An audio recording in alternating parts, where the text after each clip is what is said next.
In case you've been living under a rock, Disney Animation's been on a roll lately. With Frozen still a merchandising juggernaut, Wreck-It Ralph establishing characters and a universe so charming and lovable they alone justify the upcoming sequel, and Zootopia earlier this year making waves on its thematic content, it's safe to say the kids of today, a couple of decades from now, will look back on these films the way we look back on the Disney Renaissance of the 90s. And yet, call me a crabby customer if you will, but their last few have underwhelmed me a little. Frozen's script was too hastily pasted together to gloss over. Big Hero 6 was mostly a standard superhero flick in an era drowning in the little blighters, with only Disney sentimentality and an unbearably cute sidekick to compensate. Even Zootopia was hit and miss with its comedy and thematic messaging. Don't misunderstand me, these are all good films. I just wish they were great ones, especially with Zootopia getting as close as it did. Starting with Tangled, Disney have developed a pattern of half their CG output being fairy tale musicals, and the other half modern comedies. I'm not going to lie, one exception regular viewers can easily guess, I'm sure. I find the non-musicals weaker. Not enough to only want musicals for the future, but weaker nonetheless. That's the main reason I've been eagerly awaiting Moana. The film had more going for it too. Disney was hiring a successful Broadway writer to co-write the music. It had animal sidekicks that worked. The visuals looked to do interesting things. Granted, that's pretty easy given how restrictive mainstream CG animation always chooses to be, but you get the picture. Point being, it felt like a film that would make the old Disney fairy tale tradition work wonders. I reminded myself to keep my expectations in check. Moana's gone critical and audience acclaimed like Zootopia, and look how it fared. I'm sure you're dying to know my opinion by now, folks. How did the feature fare? Of all the films Disney Animation's ever made, Moana may be the best that I couldn't fall in love with. Trolls was a decent diversion that managed to be good, and it far surpassed my expectations. Moana is the best Disney animation in 4 years, and I'm still just a tiny bit let down. But these opinions are best reserved for the review's end, no? Best to crack open the film and see what it is. And what Moana is, surprisingly, is Disney's first original fairy tale musical. Of course, Frozen's barely connected to the Snow Queen when all is said and done, as is the Princess and the Frog to the Frog Prince. It reminded me of The Lion King, in that there are some clear inspirations, but it's no official adaptation. There, it was Hamlet.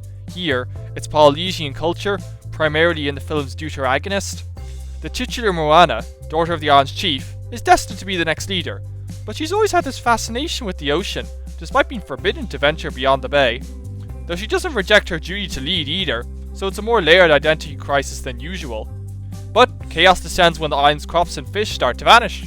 With only dying legends to go by, Moana sets off to get the demigod Maui to fix this, finding him to be less than willing, though the ocean itself forces his hand. Along for the ride is Moana's pet rooster Hei Hei, who can be politely described as a cabbage.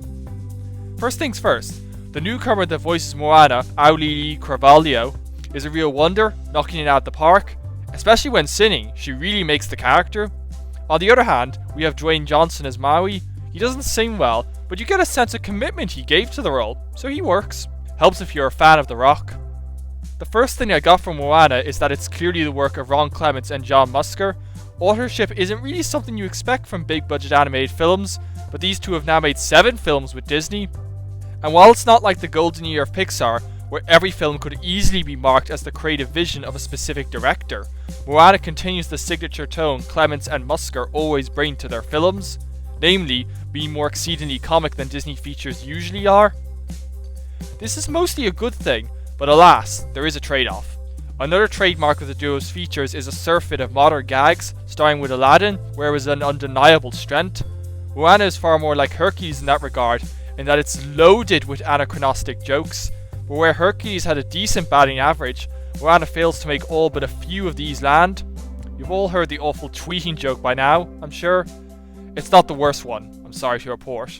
In particular, Maui often cheapens the villain through his vocabulary, but outside of the hideous modern gags, the comedy works. It is a musical, so what of the music? It works surprisingly well, given it's composed by 3 artists from different backgrounds. Though I felt the score was stronger, the songs prove what many Disney films since The Little Mermaid have proven, that the music benefits from combining Broadway traditions with other influences, in this case, Polynesian music. The end result is a slate on about Tangled's level and above Frozen, though there's no Let It Go showstopper. Though it does pace its odds, rather front-loading them and then ceasing to be a musical altogether the way Frozen did. Generally speaking, the more the songs foreground the musical traditions of the culture, the better they fare.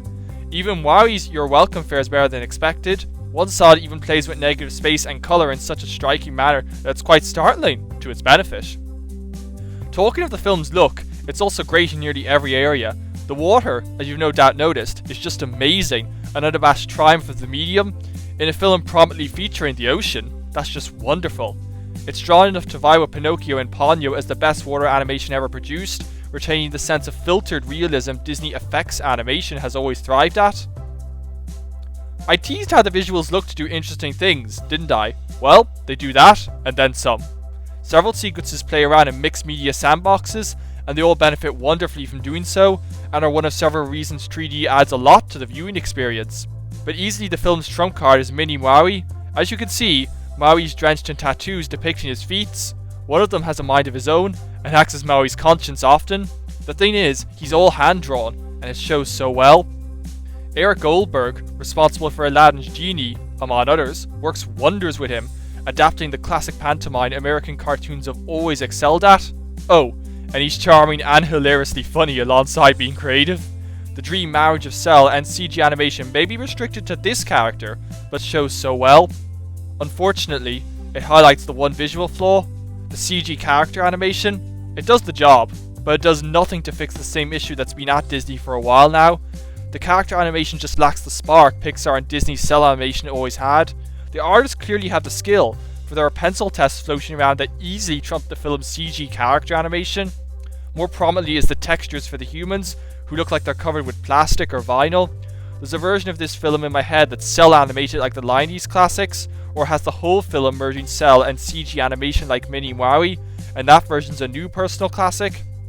Really, though, for the film to only have two flaws, if prominent ones, that's really nice. And Moana avoids many other pitfalls of the last few Disney films. Much like Tangled, it's heavily committed to using a clear-cut story steeped in Disney lore, but it arguably does it even better. Which isn't to say there aren't some shake-ups, and indeed several of the traditions get replaced by Ghibli-esque traditions to better effect, such as a gentle willingness to forgive and completely ignoring the threat of the film's edges. To my gratitude, the script has a clarity and focus that's so soothing. Unlike many Disney films, it actually handles the more somber and quiet moments quite well. I even teared up a little in one scene. It also slams the door on the irritating secret villain reveal they've been playing for the last 4 films and failed at for all but the first. I'm so glad for that. And Moana herself is a tremendously satisfying heroine with the complexity and personality of the best Disney protagonists. This makes 2 great female leads Disney animation's given us this year. Couple that with The Force Awakens and Rogue One, and Disney's certainly giving us strong heroines that benefit from being so, rather than half-baked ones because some executive demanded it. I hold Disney animation in a stronger light than most since they're going to be watched for decades to come. That leaves the final film in an interesting spot. The atrocious modern gags and underwhelming character animation keep it from being top tier. But, if you haven't personally found such issues in recent Disney animation, you probably won't notice them here. I still recommend Moana wholeheartedly to everyone, even if you share my opinion on the above flaws.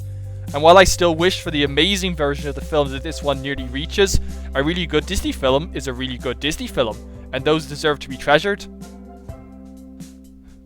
Thanks for watching the review, folks. As always, I'm your host, Mike Culligan of Cartoon Karma.